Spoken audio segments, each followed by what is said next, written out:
आपन गोटे गोटे भल कथा कह आदर्श गाँ क्या कहवा मु आज आपन को नहीं आसबि भुवनेश्वर भाया सहर को भुवनेश्वर नहीं देशर जेकोसी सहर को जीवा एटी गोटे बड़ बड़ अपार्टमेंट को जीवा माने बड़ बड़ सोसाइटी रेसिडेंशियल सोसाइटी यही रेसिडेंशियल सोसाइटी जो प्रकार विधि व्यवस्था अच्छी से व्यवस्था को आणिकी आम गोटे गाँव रखा ये रेसिडेंशियल सोसाइटी गोटे पावर बैकअप अच्छी रेसिडेंशियल सोसाइटी रे आपण पाखरे गोटे कम्युनिटी हॉल अच्छी कॉमन फैसिलिटी अच्छी पिला माने खेलिया पय व्यवस्था अच्छी जदि आपण ए सबु जाक व्यवस्था को नेकी गोटे गाँव रे रखिबे और से गाँ टी गोटे आदर्श गाँ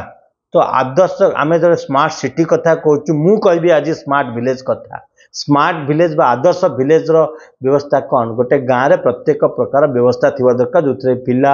टू नहीं कि बुढ़ा वयस्क लोक नहीं कि समस्त किसी ना किसी सुविधा सुजोग जमी बड़ बड़ अपार्टमेंट अच्छे से भाया व्यवस्था आनिबा तो आसतु तैयारी करवा आदर्श गाँ आ गढ़ा सशक्त ओडिशा।